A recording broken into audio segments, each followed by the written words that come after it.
Funding for the Hinckley Report is made possible in part by the Cleone Peterson Eccles Endowment Fund.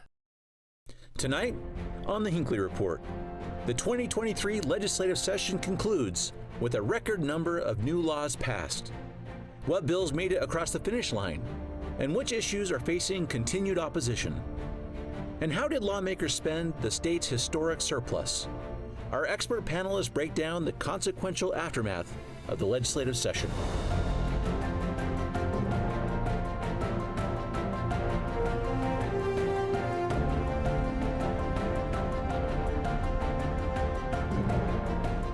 Good evening and welcome to the Hinckley Report. I'm Jason Perry, director of the Hinckley Institute of Politics. Covering the week, we have Ben Winslow, reporter with Fox 13 News, Holly Richardson, editor of UtahPolicy.com, and Chris Bleak, partner with RRJ Consulting. 1 week has passed since the legislative session ended. We had a chance to rest, start talking about what happened during those 45 days. It's interesting, Chris, we'll start with you because we had a record number of bills passed. It was 575, and for those watching, that beat the record by one. 574 was the record before in 2019, but this was also a session full of fairly significant legislation. Yeah, this was my 25th legislative session. I think it was the most consequential, really, in the history of the state. I've asked that of a number of people. I say that with some regret, you and I having worked in a number of those sessions together up there.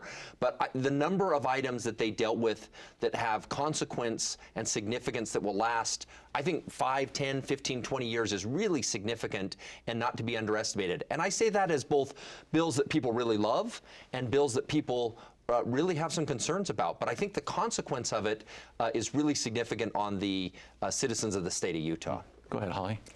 Well, I will just say that maybe the session where they gave women the right to vote, that was pretty consequential. But but I agree with the spending. So record levels of spending this year, and I think one of the things that the legislature did really well was to look forward down the road and say, okay, what generational investments can we make in water infrastructure, in some of these things, transportation infrastructure, those types of things too, right?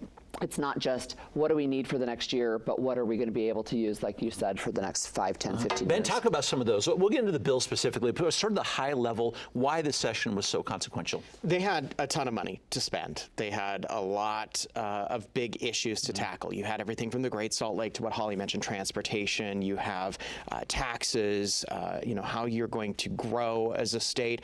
All of that was wrapped up into one session, and I think the money was the biggest thing that came out of this, just the sheer volume of spending. A $29 billion budget. It's the largest we've ever had. Yeah, so big. Chris, when we worked in state government, we were down like 13 billion, small amounts. So many things were funded this legislative session that will have impact. Talk about a couple of those. All of you just kind of look at this big budget that was just passed, some of those consequential budget items. Chris, what do you think? Well, I think Ben mentions taxes, and it's hard to ignore that. But what's amazing to me is the amount of money that they put aside continued in terms of managing the state well. They put money aside to help pay down the road bonds that they've taken on the last couple of years, and put that in a way that it will help them pay down that debt and make some money in the arbitrage, but also making sure that they have money in case of a recession and some things along those lines. Water, the amount of money that's put aside for infrastructure for water, helping to make sure that the Great Salt Lake continues to thrive, was significant. I'll mention another one. They put $45 million aside for active transportation, so connecting trails in with our system. We've been talking about multimodal. We did roads back in 2005. We added the TTIF for transit a few years ago, and now have added active transportation fund. The legislature, those involved, have talked they've walked the walk of the talk they've been talking for the last couple of years. And this is the Transportation Infrastructure Fund, right? The ATIF, the Active Transportation Investment Fund, yeah, exactly. Very good. Ben, how about you? I think a lot of the money toward agriculture optimization, which is going to be huge when it comes to trying to save the Great Salt Lake. $200 million right there for this new technology that helps farmers grow crops with less water. That's going to be significant. Yet another $200 million for commuter rail, trying to speed that up, like Chris had just mentioned about transportation. Just a lot of issues, a lot of needs getting funded, but not everybody got what they wanted. Yeah. People got some of what they wanted, but they didn't get all of what they wanted, and some people still didn't get anything. So Holly, talk about that, Because some of these big asks did not get funded in spite of a pretty good amount of money. Some people didn't get anything, but I do have to mention education was funded at a, I think, record amount again this year, right? So Historic amount, yeah. Historic. So not only do we have increase in teacher salary, but we've got increase in WPU again, and all of that I think is significant for this session. One of the things that didn't get funded that I was personally a little bit sad about was Ray Ward's bill to take people off the DSPD waiting list. Which means? So Division of Services for People with Disabilities, and what his bill would do is to say, look, we're going to be able to take 200 people a year off this waiting list. I have personal experience. I have a daughter who was on the list until she passed away. She never got funded. It was 17 years. And he said the average wait time is now 25 years. So his bill would have taken 200 people off the waiting list every year by funding their needs. Most of them are small, respite care, those types of things. So it passed all the way through the legislature without really any disagreement, but it wasn't funded in the final budget. Okay. Let's talk about some of the bills that were consequential but sort of flew under the radar. Any of those bills that you are watching that are going to impact Utahns that we might not have seen as much in the press? Well, I think one that needs to stand out, and Holly mentioned education funding, forgot all-day K. I mean, that's something that they've been talking about for a number of years, and funded all-day K, which I think is a significant and consequential step forward for the citizens of the state.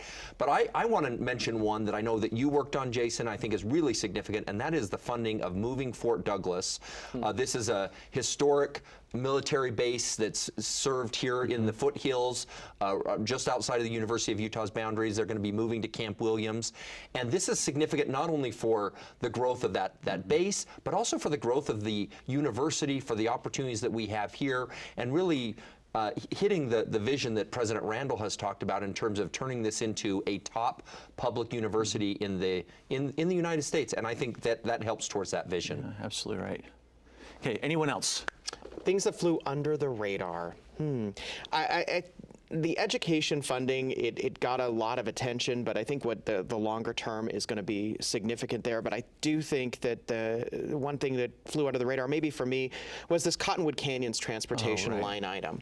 And, people started wondering, is this gondola light or what are we doing here? It looks like it's more of the phase-in approach, funding more buses, funding maybe some more transportation alternatives for that area. Looks like, this is one to watch to see where the money goes and what happens with it. Okay. Let's watch and see what happens. Let's get to that section of the show this evening, because some of these consequential bills have lawsuits already, some have them coming, and at least one has a referendum on the way. Chris, I see you're wearing a Utah flag lapel pin. We know where your loyalties lie. Yes. Let's talk about this. Senator Dan McKay was on the program last week, talked about his bill that did pass, but we already have a referendum underway to take this bill back. Well, I am pro-flag. I think it's a great step forward for the state of Utah. I love the historic seal. I love that they kept the historical flag, and will find ways to fly that and honor those that paid the dues on that and were involved in that. But I also think that it's important that we step forward as a state. And the flag really is not that endearing. I mean, nobody flies it. I was driving in this morning and already saw the new state flag flying on a couple of houses as I was driving in. I just think it's a great step. It honors the historical things that we love about our state, the beehive, the mountains, the red rocks, some of those kinds of things. But it also steps forward, and it gives us a great marketing opportunity to say, this is what the state is, this is where we're headed, and I think it's wonderful. It did not pass by a large enough margin to escape a potential referendum. But Ben, tell us how big of a deal this is for this to actually get going forward. It will require this. 8% of the voters across 15 Senate districts. So this is what they'll need, 134,298 signatures by April 12th. That's May what it's the going to take. odds be ever in your favor. Referendums are tough. Ballot initiatives are tough. You got to get a lot of signatures, and you got to be out there hustling. And I don't know if the referendum backers have money that they're spending for paid signature gatherers or anything like that, but it's going to be a tough sell. I think what we'll see is the limits of where this goes, if it can get traction, or if it just ultimately falls flat. You know, you've got a little bit of time to get a lot of signatures. And the last time we saw this, what was with the tax referendum, and you had the support of grocery stores. You had the support of a lot of groups, the left and the right, coming together because they hated this tax package. You may not see that this time around. You know, hard to say if they can do it. Holly, you talked to a lot of folks about this particular one. Why is there division in terms of the people you're talking to? It's so interesting to me because I would not have anticipated that there was quite so much division. So some people are saying that they're offended that somehow this new flag is a slam on early pioneer women, maybe, who created the first flag. Well, this is not the second flag. This is the 10th flag. So we're not going back to the original, right? But even when I was in the legislature a little bit more than a decade ago, we voted on a flag and changed where we put the year, right, from the inside to the outside. And so anyway, it was really surprising to me that there were so many people who had such strong feelings about it. But they do tend to come from maybe further right, people who are delegates within the Republican system, and for some reason they have painted the sponsor as somebody who is pretty far left and has these ideas now that we're going to somehow overthrow our pioneer heritage, which simply isn't true in my opinion. There was a great witness that spoke in the House hearing on this issue, and he talked about, you know, the issues around creating a new flag, and that it was too easy to draw and too simplistic. And then he mentioned that this was actually the Canadian flag when they were changing it back in, I think, in the 1960s to the maple leaf and the red and white. That's a very simple flag, but everybody that thinks of Canada now identifies Canada with that flag. And he was making the same, you know, argument that, yes, it was difficult then, people got all worked up, they said it was too simplistic, and now look how iconic it is. And I think we can see something similar with the Utah State flag. We'll watch this one closely. 40 days they have. Ben, let's talk about the abortion bill that was passed. We had a couple that were proposed. Several of them had some connection to the abortion laws in the state, but this one ultimately did. This is Representative Carrie Ann Lisenby. Talk about this bill for a moment and what we see happening right now in terms of the layout in terms of abortions in the state of Utah. Well, abortion clinics will have to close. I believe it's by May of this year under the terms of this, and abortions under the terms of Utah's laws, which is up to 18 weeks in cases of rape, incest, or health of the mother, will now be conducted in hospitals and medical clinics. And that's what it does. And it basically is designed to sort of go hand in hand with the bill that Senator McKay passed last year, which was the near total abortion ban. Yeah, so interesting. So this no more licensing after May, and then closing them down entirely at the beginning of 2024. Significant impact on people in the state of Utah, Holly, in terms of like our hospitals right now, what they're able to do and not do, to Ben's good point. Yeah, I think one of the issues, right, that people have brought up is that it's significantly more expensive for the patient who is choosing that option or needs it medically, or, you know, for whatever reason. That the cost in a clinic right now can be somewhere around $2,500. It's about 10 times that in the hospital setting. So that can have a real impact as well. And I think one of the reasons this bill it moved forward this year really has got to be the overturn of Roe v. Wade, right? And we're putting it back on the state level, and Utah has prided itself on being a pro-life state for many, many years, and this just clarifies exactly what that means and where you can go. Chris, we going to see lawsuits on this one in the near future? Well, Ben would know that better than I suspect that we will. One of the things that I think is important to watch and concerns me, I mean, the state has always stuck to those 3 exceptions, and how those get implemented, or how easy, I don't want to say easy, but are they able to be done? I know that in the case of rape, somebody has to take the responsibility to make sure that a police report has been filed and some of these things. And I worry about that just because of the impact that could have on the individual that has already been a victim in this case, and how that actually is implemented. And so there's some components there that I think it's kind of wait to see how those actually operate. And I think here on out, you can just expect any time it touches this subject and a few others on Capitol Hill, you can just expect a lawsuit every time the bill is signed. Let's talk about one more of those, Holly. There were a couple of bills on transgender health this legislative session. One of them in particular, Senator Michael Kennedy from Alpine, bans gender-affirming surgery and puberty blockers in minors. Talk about that for just a moment, the bill, and what we see happening next in those communities. So I think within the community is what you're seeing and what we're hearing is that they feel unwelcome, right? That they're definitely, they already struggle with mental health issues. Suicidal ideation is very high. And so as those bills move forward, right, that's where I think a whole entire community says, I don't know that I even belong in this state anymore. On the other side, you've got people saying people who are under 18, don't have the ability yet to make those types of decisions. The one thing that I would add is, unfortunately, one of the proposed amendments to that bill was to say there can be no cosmetic surgery for any minor, including breast implants and other nose jobs, for example. Because if they can't make the decision on whether they want to be male or female, they also can't make the decision that they're going to alter what they were born with. Mm-hmm. So, Ben, we're already seeing people talk about the lawsuits in this particular bill. Right, and that one sounds like it's already being drafted at this point. ACLU, National Center for Lesbian Rights, has already threatened litigation over that. And again, this is another one of those subjects that I think anytime you see a bill on this, you can expect a lawsuit to follow it.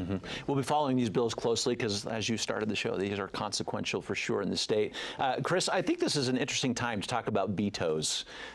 You were a chief of staff. I was a chief of staff. You work with these elected officials. The governor has the opportunity to either sign a bill, veto a bill, or let it go into signature without his signature if he prefers. You see any bills being vetoed this session?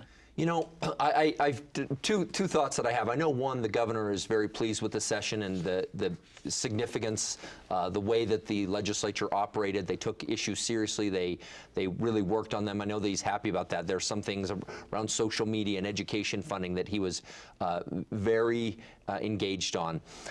He also threatened a couple of years ago that he would veto more bills. And I think it's harder to do in reality. You know that as well as anyone when you're actually up there and you've worked through some of those issues.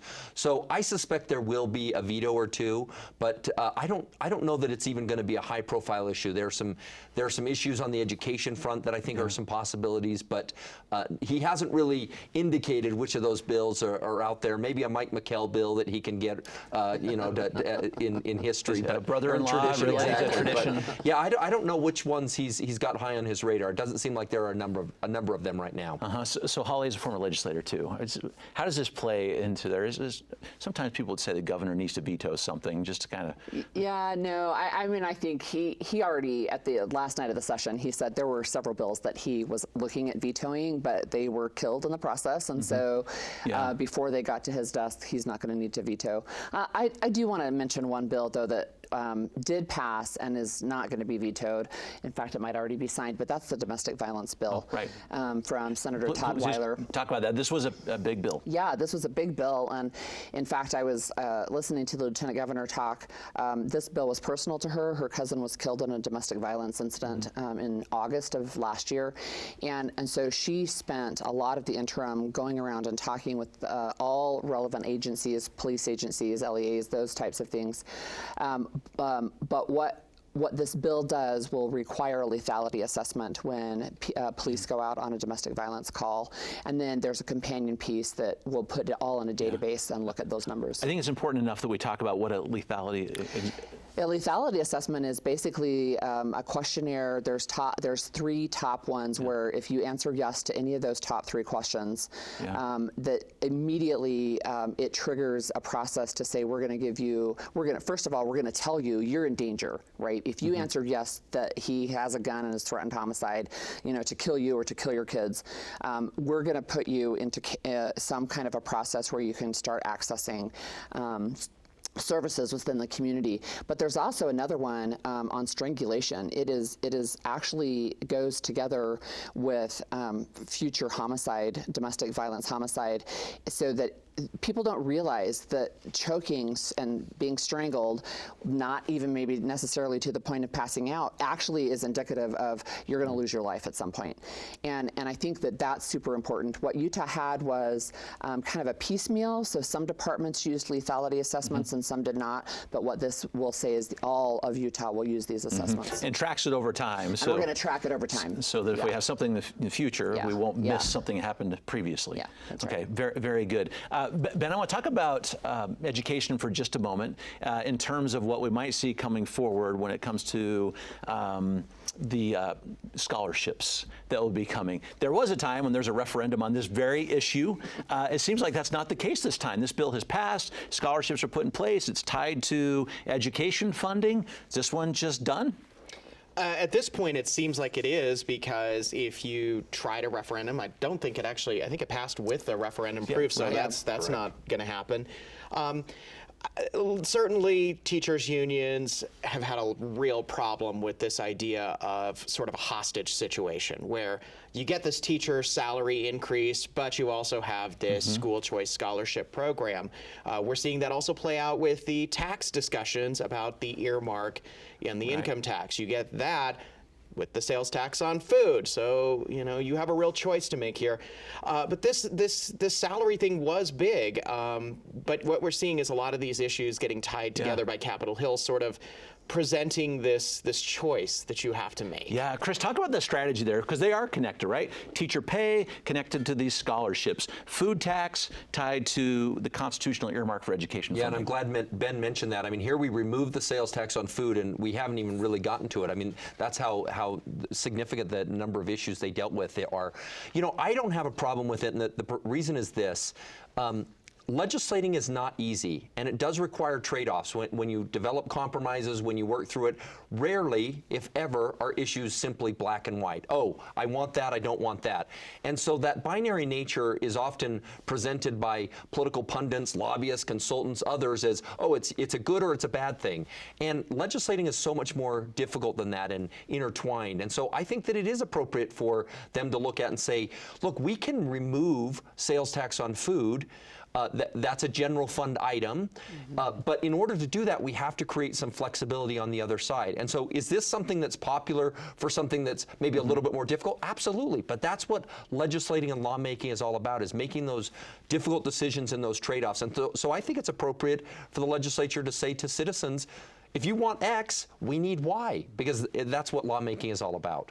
Go ahead, Holly, through the lens of a former legislator. Yeah, I totally agree. And I think one of the things, though, that becomes an issue, especially as you put it out in the public, is it's easy to argue against one piece of it, right? Absolutely, yeah. So if you vote for HB 215, which was the bill that tied teacher salary increases with this scholarship, right, it was the either or. You either love teachers or you love, parents. And of course, nothing is that simplistic. It's not really that simple.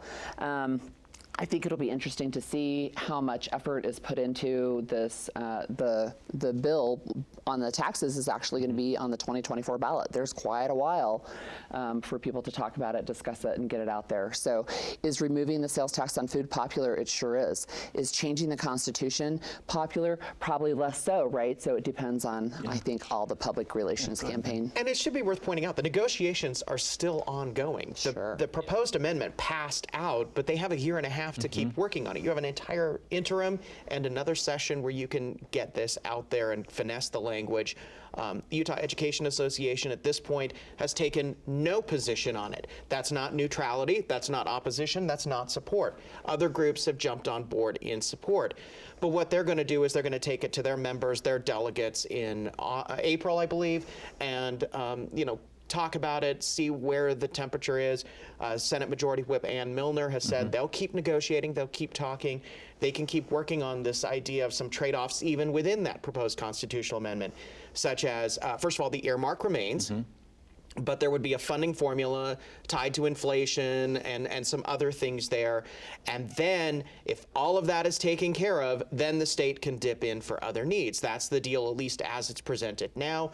That could still change in the next year and a half. Well, watch it closely. We got a legislative session between now and then. A lot can happen on that particular piece of legislation. Can we spend the last couple minutes here talking about this national stage, just a little bit about what's happening in politics as we get ready for that next election cycle? And Senator Mitt Romney got involved with a couple conversations with Tucker Carlson this week about what happened on January 6th. And I want to show a clip, and then maybe we'll start with you, Chris, to talk about why Mitt Romney is weighing in this particular way, and why Utah is even part of this discussion. Let's show this clip. There's no question but that January 6th was a riot, an insurrection attempt, an effort to overturn the process designed in the Constitution to allow the voice of the people to be carried out in who we have as our elected representatives. It was an outrageous act. A lot of people were injured. Our building was severely damaged, and efforts to try and pretend that it was something other than that are despicable and frankly dangerous, because it makes it more likely that people will think things like this are acceptable, and they might try and do them in the future. It's simply, it's awful what some people are willing to do to get some eyeballs or to get a little extra money. Chris, comment about this statement from Senator Romney. Well, I think Senator Romney stands as kind of a moral conscience on a number of these issues, and I'm proud of him for doing it. I think it's important that he does. I think there is an effort to whitewash a number of these issues and try to look at it through a different lens, and I do think it is dangerous. And so I think it's good that the state of Utah stands in opposition to that through our elected representatives, and we should analyze and see, make sure that these types of things can't happen again in the future. Just go ahead and give us this perspective, Holly. I just think it's so interesting because it wasn't actually that long ago, and now we could see it live streamed as it was happening, right? And now we're being told, well, you didn't really see what it was. It really was mild. It really was people just, milling around, and it really was not that. And I do appreciate Mitt Romney standing up and calling it for what it is. Our last 20 seconds, Ben. Utah seems to be a go-to place, people on the national stage looking for leadership on these particular sorts of positions. Mitt speaks his mind. That's kind of how it is what he's definitely created, and Senator Lee, to another extent, speaks his mind as well. They both do. And thank you all for speaking yours this evening as well. We appreciate it. And thank you for watching the Hinckley Report. This show is also available as a podcast on pbsutah.org/Hinckley Report or wherever you get your podcasts. Thank you for being with us. We'll see you next week.